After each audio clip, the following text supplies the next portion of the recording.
अब जब आपने मौत देखी तो डर गए और प्रार्थना की भगवान से कि मैं तो नालायक था, गलती तो हो गई। आदमी अपनी शक्ल देख के डरता है, अपने जो काम कर लिए कोटे के, जब चेतन हो जाता है तो उसको समझ में आ जाती है हो तो गया।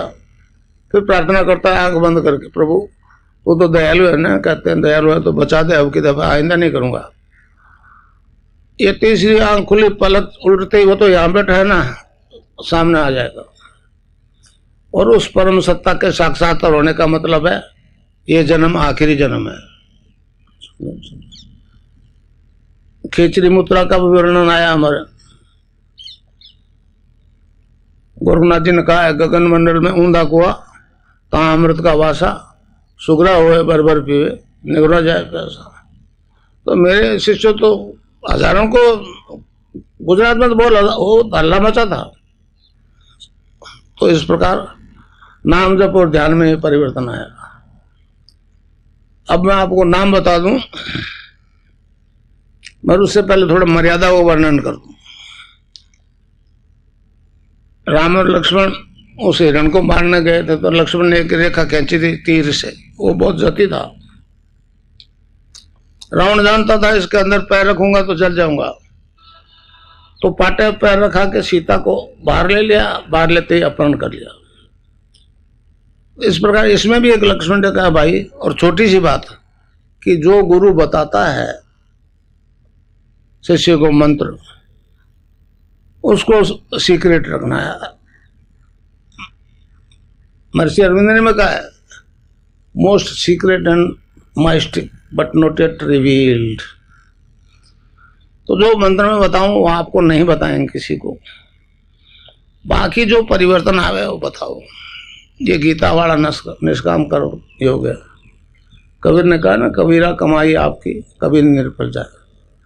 तो ये नाम जब आप जपोगे आप ही को फायदा होगा, दूसरे को नहीं होगा। और जितना ज्यादा नाम जपोगे उतना ही फायदा होगा। तो वह मंत्र बता दूं, बीज मंत्र है, उसको बीज मंत्र कहते हैं, क्योंकि बरगद के पेड़ का राई के दाना जितना होता है उसमें दिखता है क्या ये 1 किलोमीटर में फैलेगा, इसीलिए इसकी शक्ति को मतलब अंदाजा आप नहीं लगा सकते, ये बीज मंत्र है। वैसे वो राधा का और कृष्ण का मंत्र है, सगुण साकारी उसको देख ले, निर्गुण निराकारी शब्द और प्रकाश की बात कर ले, समझे। इसमें राधा तत्व है वो सांसारिक सुख देगा, कृष्ण तत्व है वो मोक्ष देगा।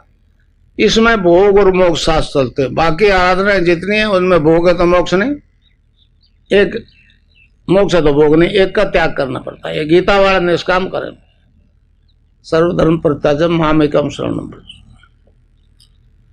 कलियुग के बारे में भी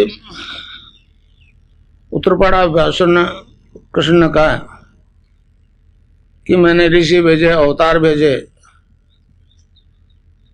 अब मैं इस धर्म को, मेरा संदेश विश्व को देने के लिए ये अधिकृत करता हूं।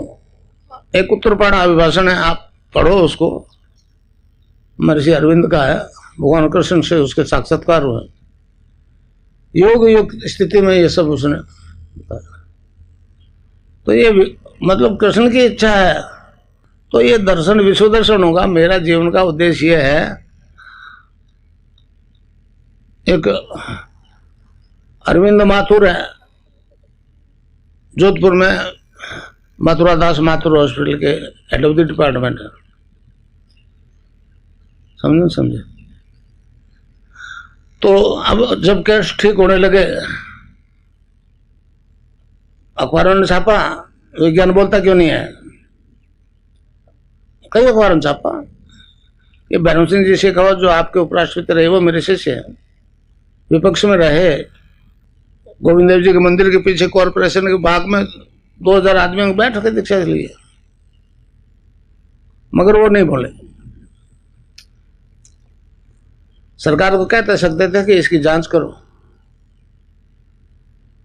तो पता नहीं क्यों ये अभी जो दिल्ली की मुख्यमंत्री बनी है इसके पास मेरे शिष्य गए थे, उसने कहा बेटा सरकार तो नहीं बोलेगी, वो डॉलर से दबी हुई है।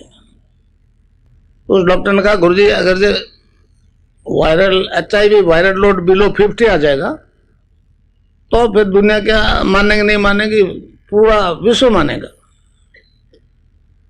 तो अब तो नील आ गया। जे हॉस्पिटल में एक बंजारा, उस लड़की का हस्बैंड वहां जे हॉस्पिटल में था, तो मरने लगा तो उसने रिपोर्ट फाड़ दी। अब उसने कोटा आके दीक्षा ली बंजारा लड़की ने, फिर उसी हॉस्पिटल ने गई टेस्ट करवाया तो 3 दफे ब्लड लिया। तो उस लड़के ने कहा डॉक्टर साहब रोज तो 1 दफे लेते हो। कहेंगे तेरा हस्बैंड तो मर गया ना एड्स से। मैंने कहा, उसने कहा तेरे तो एड्स ही नहीं है। तो इस प्रकार ये परिवर्तन आ रहा है और ये मानव मात्र में आने का। महर्षि अरविंद ने कहा man is a transitional being, he is not final but he will be. Patanjali योग दर्शन में आखिरी पाद है केवल्य पाद। उसमें ऋषि ने 5 कारणों से ये परिवर्तन बताया। पहला कारण तो पूर्व जन्मों के संस्कार, फिर जप तप योग, और 5वां कारण औषधि। औषधि से भी ये परिवर्तन आ सकता है। तो ये हमारा भारतीय आयुर्वेद की थी औषधि, तो अब तो पश्चिम का जहर खा रहे हैं। तो रासायनिक खाद तो के नाम से उड़ते हैं और हमको ये जहर खिला रहा है। इस देश की भूमि को इतना नष्ट कर दिया है कि अब बिना रासायनिक खाद के पैदा नहीं होती। ये एक तरह का अघोषित आक्रमण है। आदि गुरु शंकराचार्य ने, केरला के रहने वाले थे, वहां कम्युनिस्टों का राजा है, और बंगाल में रामकृष्ण परमहंस, विवेकानंद, महर्षि अरविंद हैं, कितने पैदा हुए, वहां भी कम्युनिस्टों का राजा है। तो ये एक घोषित आक्रमण है इस देश पर। और केवल डिफेंस से कभी जीत नहीं सकते। केवल ऑफेंस करते रहो, डिफेंस करते रहो, तो जब तक ऑफेंस नहीं करोगे आप जीत नहीं सकोगे।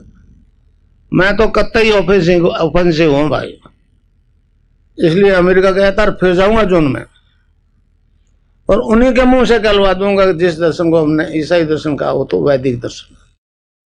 तो अब वो मंत्र बता दूं, छोटा सा मंत्र, बीज मंत्र। कै आधा अल्लाह में मिलावा, बड़ी ई की मात्रा ऊपर बिंदी है। ए के ऊपर बिंदी लगते ही अंग हो जाता ना। आप मन ही मन बोलो अंग, तो यहां स्ट्रोक लगता है, अंग। और इसमें अंग रिपीट होता है बार बार क्लिंग में। अब रिपीट होने में असुविधा होती तो हमारे संतों ने उसको जपने का तरीका बताया।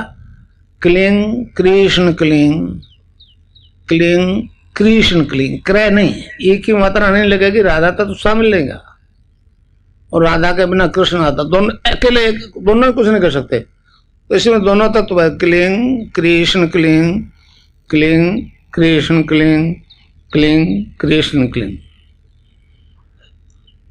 इसको मन ही मन जपना है, और जीव नहीं ले, दिमाग से जपना है। रैदास जी के गुरु ने कहा कि बेटा ये नाम जप, तो जपने लग गए। अब वो बंदी नहीं हुए, तो रैदास जी ने एक भजन में गाया है, अब कैसे छूटे नाम रट लगे, अब कैसे छूटे नाम रट लगे। तो जो बीमार है उनको तो अभी से लग जाएगी, जीवन में नहीं छूटेगी। और नहीं तो दिन में 10-15 दफे ध्यान कर लो, जपा जा रहा कि नहीं जपा। बाहर के काम है इसमें कोई, वो अंदर की सत्ता अलग है, वो अंदर जो बैठा है वो जपना शुरू कर देगा। फिर जपने की समस्या से छुट्टी, फिर ध्यान करो। ध्यान के लिए एक ही शर्त है, खाली पेट, सुबह सुबह नहा धो के कर लो, सूर्योदय से पहले करो, ज्यादा अच्छा है। क्योंकि हम उष्ण कटिबंध में रहते हैं, ठंडे देश के लिए तो बड़े काम की चीज है।